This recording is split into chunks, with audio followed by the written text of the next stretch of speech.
Assalamualaikum warahmatullahi wabarakatuh. Hello everyone. Welcome to our 10th talk on studies in Indonesia. This event is co-organized by the International Qur'anic Studies Association and the Indonesian Association of the Qur'anic and if you missed our exciting talks, the Global Quran had made them accessible online on its YouTube channel. Well, I am now delighted to welcome our speaker today, Lien Iffah Naf'atu Fina, a former lecturer at Sunan Kalijaga Islamic State University in Yogyakarta. She obtained her master from Harvard Seminary's Graduate Theological and Religious Program, and she is currently now pursuing her PhD in Chicago. She had translated several English books into Bahasa Indonesia and written some journal articles, one being her latest review on Majid Daneshkar, Studying the Quran in the Muslim Academy, published by Brill. Her other writings cover both modern and classical periods. She once worked on Angelica Nuwit and Abdullah Said's approaches to the Quranic text, and at the same time, she had been working on mystical theological thought in classical medieval Islam. So today, I think she will talk about the fourth century defender of the Ash'ari theology, Al-Bāqillānī, particularly on his defense of the miraculousness of the Quran. So, but Lien, I think the audience cannot wait any longer to hear your presentation. Only a part of your thesis, if I understood correctly. So please, time is yours. Thank you, Muammar. Let me share screen right now.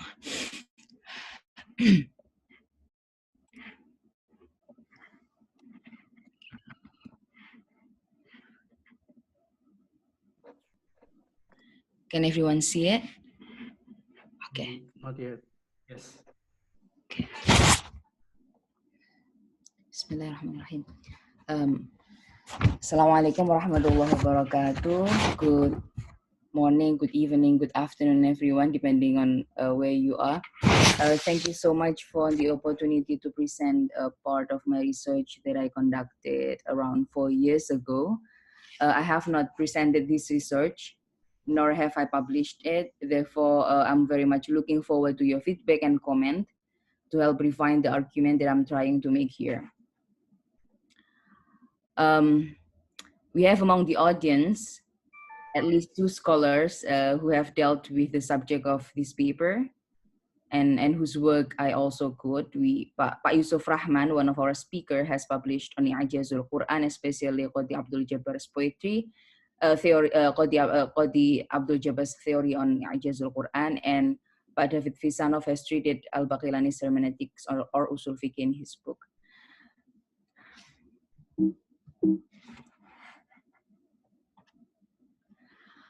So I'm studying a treatise by Al-Bāqillānī, Kitabul Bayan, in which he develops a theory of mu'jizah or prophetic miracles and its differentiation from other extraordinary phenomena. And the full title is Kitabul Bayan anil farq bain al-mu'jizat wal karamat wal hiyal wal kihana wal sihr wal naranjat. In comparison to his other book, I'Jazul Qur'an, Kitabul Bayan is more theoretical. It treats the nature of miracles as its foundational concept. Therefore, the treatise addresses the miracles of prophets in general, not only that of Muhammad.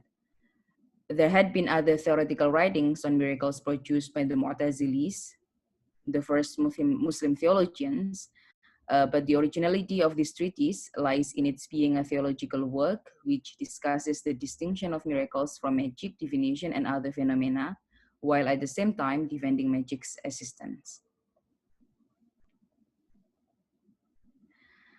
The treatise is divided into 12 chapters, at least, but not all chapters we have in the manuscript that comes to us, including the author's introduction. So 12 chapters, including the author's introduction. In Kitabul Bayan, among many other extraordinary phenomena referred in the title, Al-Bāqillānī spent many pages to defend and justify the reality of magic, marked in red. from 6 until 8. Therefore, the question of the paper is why, in constructing his theory of prophetic miracles, Al-Bāqillānī dedicated a long chapter to justify the reality of magic, when by doing so, he had to construct a theory that distinguishes prophetic miracles from magic. In contrast, other groups, most prominently the Mu'tazilis, argued that it would be easier to defend miracles if one denied the reality of magic. Indeed, in this treatise, Al-Bāqillānī explicitly stated that he defended the reality of magic against the Mu'tazilis, who, in order to save miracles, denied its reality. However, this paper aims to elucidate the underlying motives of Al-Bāqillānī's thought in connection to his theory of the Quran. I argue that in addition to defending the Ash'ari theology against the Mu'tazilis, his defending the reality of magic is ultimately to support his theory of I'jazul Qur'an, or the miraculousness of the Quran. Even though the discussion of the Quran is not explicit in the treatise, Al-Bāqillānī's theory of miracles in relation to magic was structured to bolster his particular understanding of Quran's excellence, and I argue that one cannot fully grasp his project with regard to the former without having the contextualization of the latter.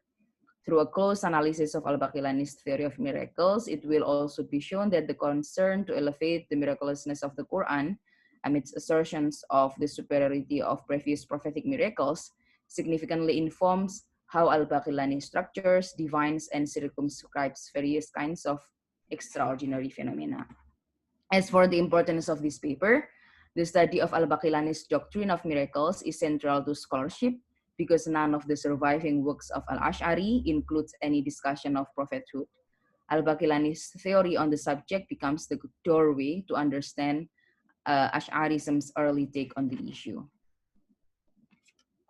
So who is Al-Bāqillānī? Al-Bāqillānī lived during a vibrant conversation on prophethood and mu'jizah.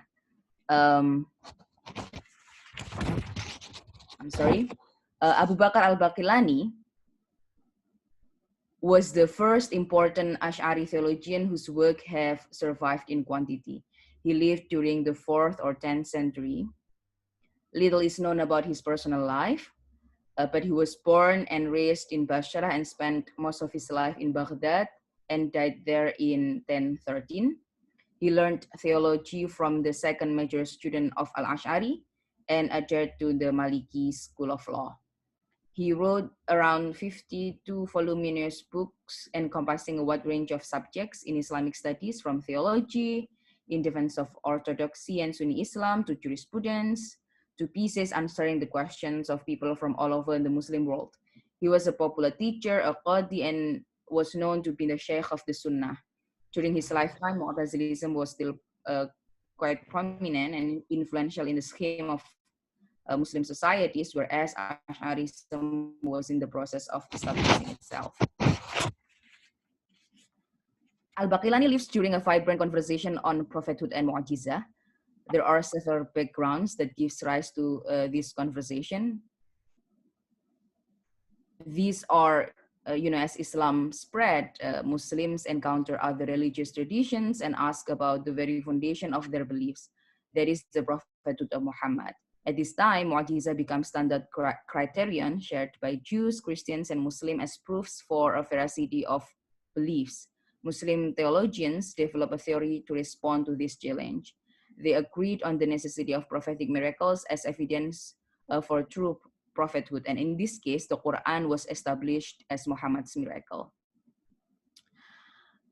Also, there was Shu'abi sentiment among Arabs versus non-Arabs, and the rise of free thinkers who tried to compose imitations of the Quran, and as a response, scholars developed the theories of I'jazul Quran. In response, theologians agreed that the Quran is the ultimate proof for Muhammad's prophethood, but they disagree on what grounds the Quran is miracle. Ibrahim an-Nazam stated that it is because the Arabs couldn't match the Quran. The miraculousness lies in God's preventing others from imitating it. This theory, called Sarfah, becomes the doctrine of Baghdadi theologians. And the second response is from Abu Uthman al-Jahil, an-Nazam students, who came up with a different theory, and he noted that the Baghdadi theologians, the Baghdadi Mu'tazilis, theory implies that the miraculousness of the Quran doesn't lie in the Quran itself. So correcting that error, he stated that its miraculousness lies in its eloquence or fasahah. This theory was taken up by the Bashran Mu'tazilis, including Qadi Abdul Jabbar, Al-Bāqillānī's contemporary. Al-Bāqillānī engaged in the already established discussion. He disagreed with the two groups and set out different theory. As scholars argue, Al-Bāqillānī found the miraculousness of the Quran in its content, style, and composition, or nazm. Sophia Fasalau argues that to Al-Bāqillānī, the miraculousness of the Quran lies in that its style is beyond the existing genre. It defies classification. The Quran is not poetry, sajah, prose, etc. And second is that the level of the Quran's eloquence is consistent despite the many themes it deals with. Another scholar, Rachel Friedman, further accused that I'jazul Qur'an Al-Bāqillānī, that in his kitab I'jazul Qur'an, Al-Bāqillānī does not merely recites the Quran's miraculousness in its nazm or ta'lif itself, but in a situation in which its nazm is used to express meaning or ideas in the clearest way. It is to be noted that even though Al-Bāqillānī emphasized the ultimate stylistic accomplishments of the Quran, which are matchless and inimitable, he didn't suggest that the miraculousness of the Quran ultimately resides in this material aspect. The Quran reaches that achievement only because it comes from God. This concept is extremely important to Al-Bāqillānī's theory of miracles in Kitabul Bayan, as we will see below. During Al-Bāqillānī's lifetime, there are three phenomena. The first is the rise of the Shi'is, particularly in the Ismailis. Some of them perform extraordinary things to attract followers. The development of Sufism and the ability of some Sufis to perform miracles or karamah. The flowering of certain philosophical thought, which sometimes denied the very prophethood of Muhammad, and the existential possibility of miracles. In light of this, there are two possible explanations for the background behind the writing of Kitabul Bayan. First, Al-Bāqillānī was very concerned about the development of public belief in wondrous events and the resulting confusion about the validity of miracles. For example, in Al-Bayan, he mentioned several names who were well known for extraordinary performances, known as karamah, sihr, or others. These figures are Al-Hallaj, Ibn Hilal, Al-Jannabi, Al-Qarmati, for example. And second, there is a need for an adequate theological explanation of the ontological reality of miracles and magic from an Ash'ari viewpoint. Al-Bāqillānī opposed Mu'tazili's response because they apparently denied the reality of saintly miracles and magic, regarding them as mere trickery and legerdemain, all in order to defend the validity of miracles. In short, Al-Bāqillānī wrote Kitabul Bayan as a response addressing the existing confusion about miracles and magic and to refute the Mu'tazilis' response to that situation. So Mu'tazilis, in terms of whether sihr has a reality or not, Mu'tazilis' metaphysics and cosmology disallowed magic. The interruption of adah or custom or the natural order of things carried an epistemological significance. Therefore, it could occur only due to an extremely important event, that is to signify a prophet's veracity. According to them, the sign of prophethood should be clearly distinct from other signs. Therefore, according to them, the extraordinary events performed by imams, saints, diviners, magicians, and claimants to prophethood are mere trickery. Al-Bāqillānī, in contrast, asserted that magic has an ontological reality on three bases. The first is Quran, Surat Al-Baqarah, verse 102.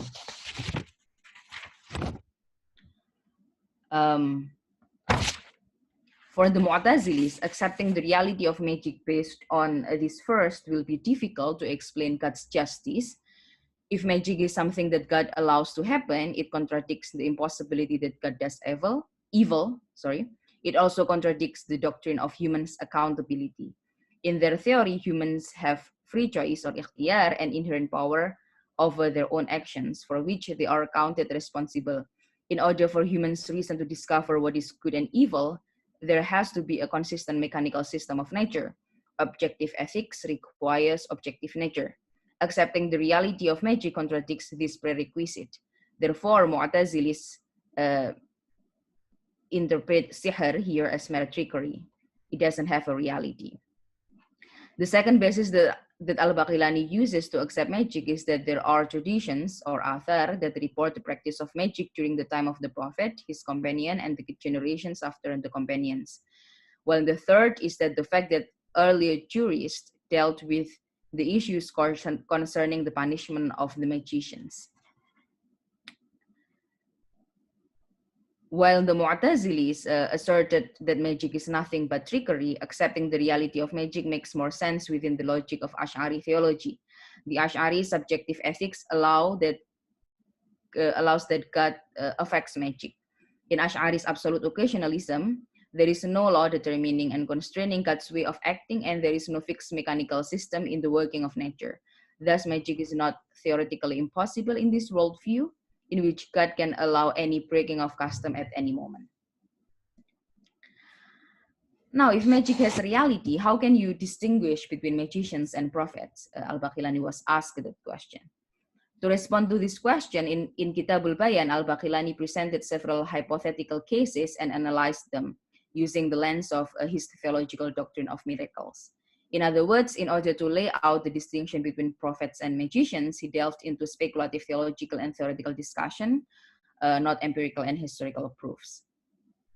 But before outlining Al-Bāqillānī's theory or speculative cases, it is necessary to revisit the concept of the nature of miracles, which also serves as the conditions required for true miracles. This will be extremely important in later analysis because to Al-Bāqillānī, a miracle is only a miracle if it meets the conditions. It is to be noted that Al-Bāqillānī borrowed this from the Mu'tazilis, his predecessors. So the nature of miracles is that it will not be such unless it takes place by the action of God, in a degree breaking the custom of man, and is accompanied by the challenging of a prophet to others to produce something similar, and rebukes his adversary for being incapable of producing it. It is also important to be informed of Al-Bāqillānī's categorization of miracles, which he also borrows from the Mu'tazilis. So there are two types of miracles whose character of breaking custom is different. The first is the absolute miracles. That is something over which God alone has power. For example, only God can create bodies, qualities, and life. Miracles of Moses and Jesus belong to this kind. The second mode of miracles are called modal miracles. They involved miracles that fall under the power of creatures. The second mode of miracle consists in two types. The first is that which includes ordinary events or ordinary actions. So its miraculousness doesn't lie in its genus, unlike the first one. An ordinary action can be a miracle when it meets the four requirements above. In this case, when a prophet challenges to create its like, God will prevent them from doing it, even though customarily they are able to do it. The breaking of custom lies in their inability. And the second type of the second category of miracle is that God's affecting an extraordinary amount of something which can be done by creatures in ordinary and limited amounts. Here, the miraculousness lies in God's empowering the prophets to produce an unaccustomed quantity. The breaking of custom lies in this unaccustomed quantity. Unlike the miracles of Moses and Jesus, this miracle is not a miracle by genus or in themselves. Their miraculousness lies in the way the creation is affected and the action is affected, and this effect can be conducted only by God. Examples of the second type of miracles are moving mountains. The moving of mountains belong to a category of action that man can theoretically accomplish, but it is unattainable due to the degree of difficulty. This dual categorization was most likely formulated to include the Quran as a kind of miracle. returning to the earlier question, if magic has a reality, how can you distinguish between magicians and prophets? Again, in responding to this task, Al-Bāqillānī presented several hypothetical cases and analyzed them using the lens of his theological doctrine of miracles. So the case number one, when someone uses trickery as his proof for prophethood, in this case, again, the miracles are phenomenon over which only God has power, and trickery is in contrast under the locus of human power. So it's easy to resolve. It's not miracle, it's trickery. The second case, when a magician does something extraordinary, even something resembling the miracles of prophets, but without any claim of prophethood. In this case, it is not a miracle because it is not accompanied or preceded by the prophet's challenge to others. When a phenomenon that doesn't appear to be a miracle is accompanied by a change, it is them as sign prophets. So they are not miracles. They are not signs of prophets. Case number three, if during the life of after the death of a prophet, a magician performs an extraordinary action similar to the Genesis to proclaim prophethood for himself and challenges others to produce something like it. In this circumstance, God will nullify this magician's claim in one of the two ways. First, God will prevent him from doing his magic by causing him to forget entirely how to work it, or will simply not let the magic take the effect. Second, God will send a group of magicians to accomplish something similar to what the former magician does, and even oppose him with a subtler or more sophisticated magic. As for case number four, a prophet uses magic as his sign and challenges others to undertake something similar. In this case, his sign of being a true prophet is that something similar will not occur by the hands of anyone other than him at the moment of his challenging them to do so. God causes the magician's inability to meet the challenge in one or two ways. First, he will make them forget how to work magic. Second, God will render his magic vain by simply not letting it happen. The final case, case number five, when a prophet uses something as his sign and others imitate them by using the same sign. Let's say a true prophet uses a magnetic stone as his sign. Then someone else takes the stone and travels to other regions and claims this as his sign in front of the people who have never seen or nor heard about it. In this case, God will nullify his claim in one of two ways. First, God will instill abundant motives in the heart of a group of people to export magnetic stones to the region, so to tell that the man is lying. Second, God will prevent the magnetic stone from working. The conclusion of this theory is that miracles are distinguished from magic because a miracle is a miracle because it meets the conditions for a miracle, not because it is by genus completely something that only God alone has power. Miracle category number one. In other words, the miraculousness is determined not only by its genus, that is the first category of miracles, but also by its modes, the second category. It is interesting that Al-Bāqillānī put so much weight on the centrality of God on the point that to him, it is legitimate enough to say that magnetic stones, talisman, and fire logs can be a sign of prophethood in the case when a prophet claims them to be his sign and others cannot produce its effect because God makes it so. As I argue, the distinction between true miracles and magic was not an end in itself for Al-Bāqillānī. I argue that he had a pragmatic agenda behind his insistence on these premises, namely to defend and support his theory of the miraculousness of the Quran. Al-Bāqillānī's theory of miracles, that is his definition of miracles and his categorization of miracles into two kinds, and his distinction of miracles and magic informs aspects in which he agrees and disagrees with the Bashran Mu'tazilis. In general, It is clear that the definition of miracle set out by the Mu'tazilis and adopted by Al-Bāqillānī with some modification is not only inspired by and based on the verses of the Quran, but also prompted by the concern for the miraculousness of the Quran. We remember the Hadith verses in this case. The definition is made in order to include the Quran as a legitimate miracle. Also, as I have mentioned, two categories of miracle are formulated to include the Quran as a prophetic miracle. The Quran is in the second category of miracles because it belongs to something that humans are able to produce to a degree. It is legitimate miracles even though the Quran is unlike the miracles of Moses and Jesus, which are clearly something beyond humans' power to affect. From case number 5, we can also allude Al-Bāqillānī's support to the Basharan Mu'tazilis.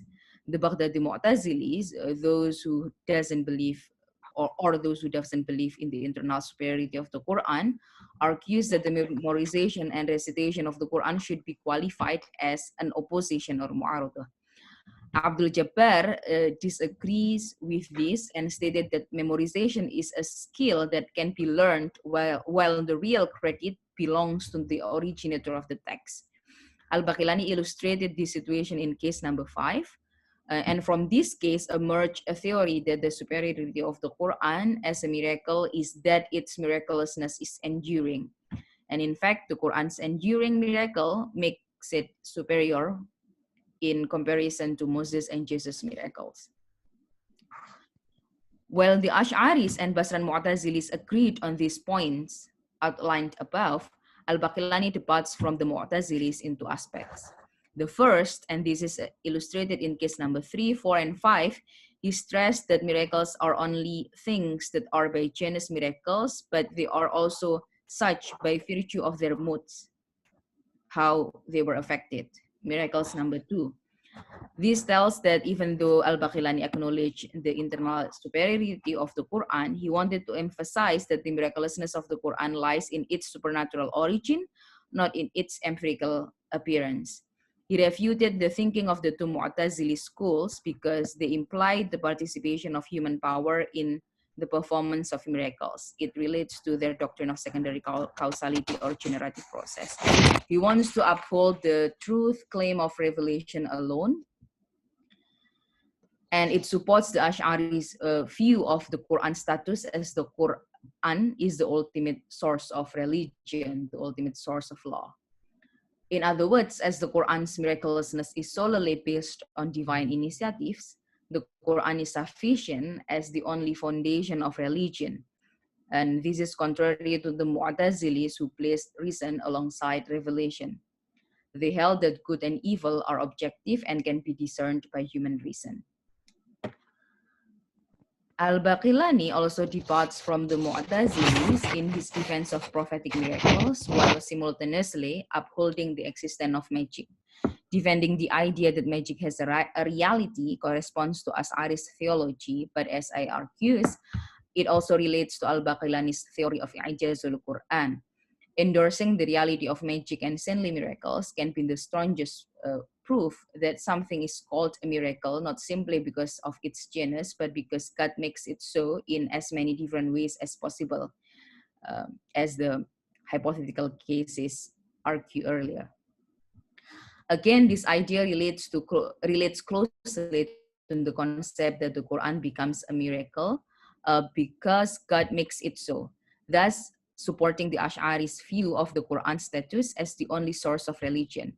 From Kitabul Bayan, we can infer that even though Al-Bāqillānī believes in the internal superiority of the Quran, it's not them to the extent that man and jinn cannot match it. He simply based the miraculousness of the Quran in the breaking of custom that only God can do. Through this theory, I argue that Al-Bāqillānī had tried to find a middle ground between the traditionalists, the Basran, and the Baghdadi Mu'tazilis concerning what constitutes the miraculousness of the Quran. The doctrine of Sarfa propagated by the Baghdadi Mu'tazilis doesn't correspond to Ash'ari theology because it is not logical to say that humans are incapable of producing something, i.e. a miracle, nor that they are prevented by God from producing it since the creatures do not have the ability in the first place. However, as much as the doctrine of Sarfa was refuted by Al-Bāqillānī, he used the Baghdadi Mu'tazilis notion of the role of God in the occurrence of miracles and intensified it to an absolute. On the other hand, just like Abdul Jabbar and the Basran Mu'tazilis, he acknowledged the inner superiority of the Quran above the custom of Muhammad's contemporaries to the point that they couldn't match it. However, unlike them, he didn't put the miraculousness of the Quran in the material aspect, which is not difficult for the Mu'tazilis who regard the Quran as created. Rather, it lies in its being something. Rather, the miracle, according to Al-Bāqillānī, lies simply in its being something breaking the custom of which God alone has power. Here he maintained the traditionalist doctrine that the Quran is God's speech, yet with a different nuance. Indeed, for Ash'ari theologians, the point of departure is God's will and omnipotence. In setting his position, Al-Bāqillānī was affirming one aspect of a theory and rejecting another aspect of the same theory. There are several concerns concerning Al-Bāqillānī's theory. In Ibn Taymiyyah, for example, asserts that Al-Bāqillānī contradicts his own theology in which God is allowed to do and will anything. However, in his theory of miracles and his hypothetical cases, he says that God has to do such and such in order for miracles not to fall in the hands of the liars. His theory also implies that, so basically he ascribes something that is wajib to God, that is actually something. Magic and miracles are basically the same in its materiality. Another issue is that in this theory, it is possible to ascribe an ordinary things as a sign of prophethood as long as its performance meets of his second category of miracles. In this type, I'm not sure that Al-Bāqillānī is trying to say that the Quran is an ordinary thing. He outlines this speculative category only to intensify God's role in miracle. As for the Quran, I feel that it belongs to the second type of the second category, even though it belongs to something that creature can produce. The Quran has elements of language, letters, words, phrases that human can produce. But the uniquely excellent nature of the Quran requires an extraordinary amount of what creatures can produce. Therefore, only God can do it. This theory is in line with his theory of i'jaz that lies in nazm. Quranic nazm is something that cannot be learned. I have argued that Al-Bāqillānī's stress on God's role in the performance of miracles is to support the ultimate status of revelation in Ash'arism. It points the priority of the Quran over the human aql as the ultimate source of knowledge. If this argument is accepted to be sound, it will be interesting to connect this with his theory of i'jaz in his kitab Al-Qur'an as argued by Rachel Friedman. She argues that to Al-Bāqillānī, the miraculousness of the Quran lies in its nazm, and it's used to express ideas and meanings in the clearest way. In other words, Kitabul Bayan provides an argument that the Quran is the ultimate source of revelation because it is the miracle of God. And as the source of religion, the Quran therefore has to be understandable or comprehensible. In this respect, according to Friedman, who and she reads Al-Bāqillānī's kitab Al-I'jaz Al-Qur'an in light of his work on Usulul Fiqh Taqrib. Al-Bāqillānī indeed wants to say that even though the Quran is miraculous, it is clear and comprehensible, and in fact it is precisely in this aspect that the Quran is miraculous, not simply because of the Quran's aesthetic phenomenon. For further reflection, it will be interesting to further connect Al-Bāqillānī's theory in Kitabul Bayan with his theory of God's speech and the uncreatedness of the Quran, on the distinction between kalam nafsi and kalam lafzi, and with his hermeneutics or usulul fiqh. But these are something that this presentation has not dealt with. Thank you so much. Okay, thank you, Mbak Lien. It was a very exciting talk and of course different from what we previous talk in which we discussed some more modern thought and phenomenon, and you suddenly come up with a study on Bāqillānī of the 4th century Hijri. And a lot of technical kalam. Ya, genau.